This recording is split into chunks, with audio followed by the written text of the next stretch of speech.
Hello students, आज का हमारा टॉपिक रहेगा 16th सेंचुरी। हम लोगों ने 15th सेंचुरी तक के जितने भी कॉस्ट्यूम्स हैं वो पढ़ लिए थे अभी तक की वीडियोस में। आज का टॉपिक रहेगा हमारा 16th सेंचुरी, यानी कि 16वीं शताब्दी में किस तरह के गारमेंट्स वेस्टर्न कंट्रीज़ में चलते थे। 16वीं शताब्दी के फैशन को अपने साथ सबसे शानदार और सबसे ही विचित्र के रूप में देखा। 16th सेंचुरी में फैशन सबसे ज़्यादा शानदार और अनोखा था, विचित्र था। नई दुनिया का शोषण यूरोप में बहुत धन लाया। जो अब की नई दुनिया थी, उसका जो शोषण था उसकी वजह से यूरोप में बहुत पैसा आ रहा था, यूरोप बहुत धनवान बनता जा रहा था। उस समय के सुंदर वस्त्रों, लेस, कीमती पत्थरों और फरों में प्रतिबिंबित होता है। यानी कि जो धन यूरोप में आ रहा था और कंट्रीज से, वो सब चीज़ें यूरोप के जो कपड़े थे, उनकी जो लेसेस थी, जो इतना प्रीशियस स्टोन्स को, जो कीमती पत्थर होते हैं उनमें, फरों में, वो सब क्लियर दिख रहा था कि हाँ, इनके पास बहुत पैसा है। सोने के धागों को आमतौर पर कपड़े में बुना जाता था। गोल्ड के जो धागे होते हैं, जो सोने के धागे होते हैं, उनको अक्सर वो लोग कपड़े में वीविंग के टाइम पे ही डालते थे, जिससे वो जो कपड़ा था वो बेहद सख्त हो जाता था और कपड़ों में तरलता, यानी कि जो कपड़ा फ्लूइड होता है, जो कपड़ा उड़ता है, जो कपड़ा लहरता है, वो चीज़ें उसमें कम हो जाती थी सोने के तार डालने से। राइट। ज्वेल्स को कपड़ों और लेस पर अधिक लगाया जाता था। जो ज्वेल्स थे, यानी कि जो ज्वेलरी वाले पीसीज होते हैं, उनको बहुत लगाते थे वो लोग कपड़ों पर और लेसेस पर, यानी कि जड़े हुए होते थे उनके कपड़े भी और लेसेस भी। कोई एक देश प्रमुख फैशन नेता में नहीं था। यूरोपियन कंट्रीज़ में कोई भी एक सिंगल कंट्री फैशन में प्रमुख नहीं थी। ठीक है, सभी कंट्रीज़ ने बारी बारी से नया नया फैशन मार्केट में लेके आए। पुर्तगाल के राजा हेनरी वी की पत्नी ने स्कर्ट के नीचे पहना जाने वाला एक कठोर धातु शंकु के आकार का फार्तेंगल का आविष्कार किया। जो पुर्तगाल का किंग था हेनरी फिफ्थ, उसकी जो वाइफ थी, उसने स्कर्ट के नीचे पहनने के लिए एक कॉनिकल शेप का, एक शंकु के आकार का, बहुत हार्ड मेटल का फार्तिंगेल का आविष्कार किया। ठीक है, फार्तिंगेल एक तरह का फ्रेम था जिसको वो लोग स्कर्ट के नीचे पहनते थे, ताकि जो स्कर्ट्स हैं वो बिल्कुल स्टिफ रहे, बिल्कुल स्टैंड आउट रहे। ठीक है, हालांकि इसका आविष्कार 1470 के दशक में हुआ था, लेकिन यह 16th सेंचुरी के दौरान सबसे लोकप्रिय था।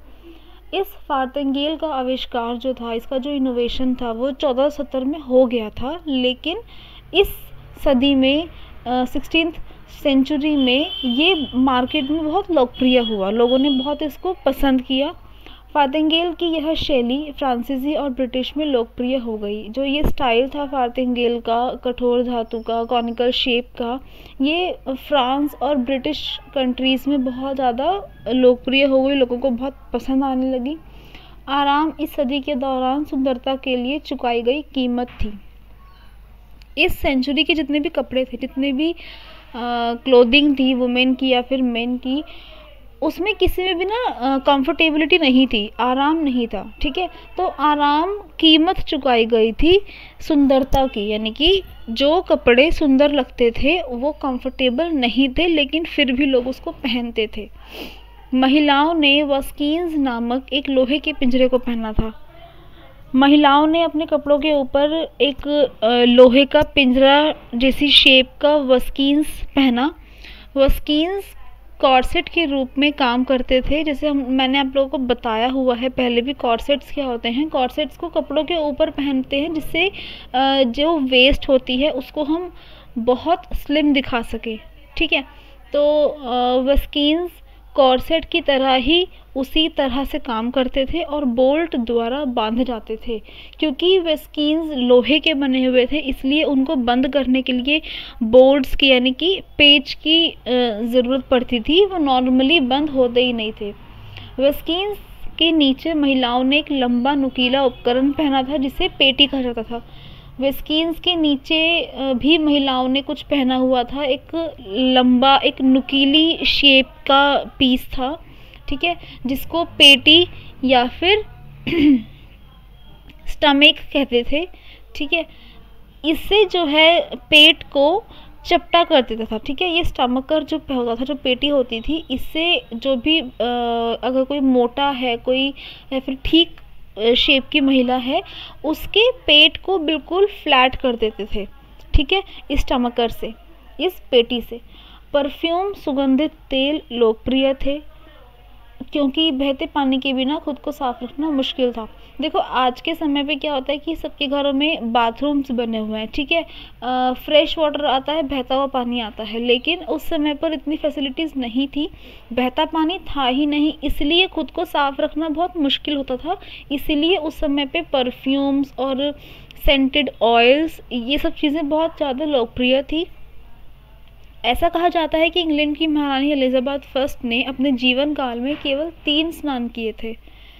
ऐसा कहते हैं कि जो एलिजाबेथ फर्स्ट थी, इंग्लैंड की जो फर्स्ट महारानी थी, वो अपने पूरे जीवन काल में सिर्फ उसने 3 ही बार नहाई थी, 3 ही बार स्नान किया था।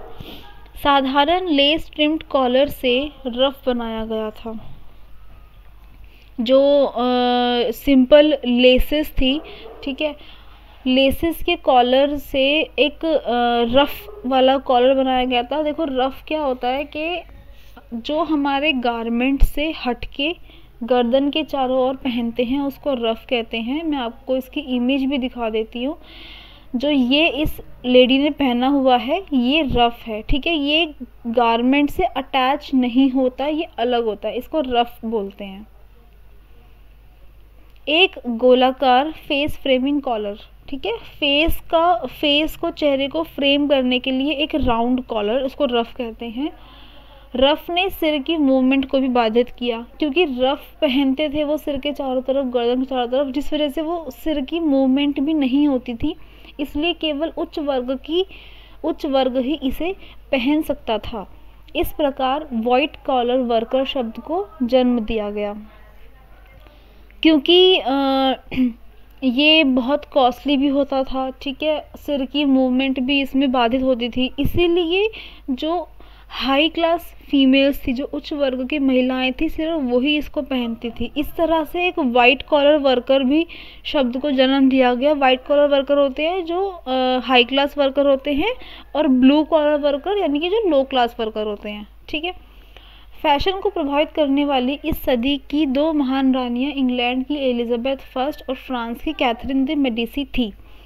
जो 2 महारानी थी इंग्लैंड की एलिजाबेथ फर्स्ट और फ्रांस की कैथरीन दे मेडिसी, इन लोगों ने फैशन को बहुत प्रभावित किया। फैशन में इन लोगों ने बहुत इनोवेशन करी उस समय पे, जिससे लोग बहुत इंस्पायर हुए। कैथरीन दे मेडिसी के नाम से एक मेडिसी कॉलर भी फेमस है। अगर आप लोगों ने कभी सुना हो मेडिसी कॉलर, वो कैथरीन दे मेडिसी से ही फेमस हुआ है, उनसे ही इंस्पायर होके उसका नाम दिया गया है। दोनों ने फारतिंगल पहनकर बेल सिल्वर्ट को लोकप्रिय बनाया। दोनों ने ही फारतिंगल जो फ्रेमिंग थी स्कर्ट के नीचे वाली वो पहनी, और एक बेल यानी कि एक घंटी की तरह की शेप को लोकप्रिय बनाया। एलिजाबेथ फर्स्ट को अच्छे कपड़े पसंद थे, ठीक है। उनकी मृत्यु के समय उनके बारे में कहा गया था कि उनके पास 3000 से अधिक पोशाक थी, जिनमें से कई उनकी प्रजा से उपहार थी। जो एलिजाबेथ फर्स्ट महारानी थी उसको कपड़े बहुत पसंद थे, उसको बहुत फाइन क्वालिटीज़ के कपड़े पसंद थे। इसीलिए जब उनकी डेथ हुई तो ऐसा कहा जाता है कि उनके पास उस समय पे 3000 ड्रेसेस थी, 3000 से ज़्यादा ड्रेसेस थी, जिनमें से बहुत सारी ड्रेसेस उनकी जो प्रजा थी उन्होंने ही उन्हें गिफ्ट की थी, ठीक है। मतलब गिफ्ट के टाइम पर एक ड्रेस देना, तो इससे ही पता लगता है कि हाँ उनको ड्रेसेस का बहुत शौक था। उसने इंग्लैंड में कार्टव्हील, फारतिंगल और छोटे किनारे वालों लंबे मुकुट को लोकप्रिय बनाया। इंग्लैंड में एलिजाबेथ फर्स्ट ने एक कार्टव्हील शेप का फारतिंगल और मुकुट जिसकी किनारियाँ बहुत छोटी थी, इस तरह का एक मुकुट को वहाँ पर लोकप्रिय बनाया एलिजाबेथ फर्स्ट ने। उसने मोतियों के प्यार ने उनके उपयोग को पुनर्जीवित कर दिया। एलिज़ाबेथ को मोतियों से बहुत प्यार था, ठीक है, इसीलिए मोतियों का उपयोग जिंदा हो गया, उस टाइम पे पुनर्जीवित हो गया। मास्क, पंखे, अंगूठियाँ और रुमाल जैसे सहायक उपकरण अनिवार्य थे। एलिज़ाबेथ फर्स्ट के फैशन में मास्क और हाथ में फ़ैन जो होते हैं, जो हैंड फ़ैन होते हैं, ठीक है, बहुत सारी अंगूठियाँ और हैंकी, इस तरह की एक्सेसरीज़ जो थी वो इम्पॉर्टेंट थी उस समय पे। 16वीं शताब्दी के दौरान पुरुषों के पहनावे उन परिधानों के रूप में दिखाई देने लगते हैं जो आज पुरुष पहनते हैं। उस सेंचुरी के जो पुरुष का पहनावा है, आज का जो हमारा पुरुषों का फैशन है, वो उस समय से इंस्पायर है, ठीक है। कैसे? देखो, पावर पॉइंट शर्ट का अग्रदूत था जो पुरुषों का प्रमुख परिधान था। पावर पॉइंट शर्ट उस समय पे पुरुषों के लिए प्रमुख परिधान था। इसमें ऊंचे खड़े कॉलर, जैसे कि आप इस इमेज में देख सकते हो कि यहाँ पे ये इतना ऊंचा खड़ा सा कॉलर पहना हुआ है इसने। सेट इन स्लीव्स, सेंटर फ्रंट क्लोजर और एक छोटा फुल पेप्लम शामिल था। जो ये मेन का गारमेंट है, इसमें देखो सेंटर फ्रंट क्लोजर है, यानी कि आगे की तरफ बटन्स हैं बंद करने के लिए। नीचे छोटी सी स्कर्ट की शेप का एक पेप्लम शामिल है, ठीक है, और इसके अलावा खड़े हुए कॉलर है, ठीक है। इस तरह का गारमेंट उस समय पे मैन के लिए था, ठीक है। आज के पुरुषों से हम इसे कैसे लिंक करते हैं कि आज की जो पहनावट है, आज के जो पुरुषों के परिधान हैं, उसमें जो शर्ट्स हैं वो भी फ्रंट ओपन ही होती हैं, है ना, आगे से खुलती हैं।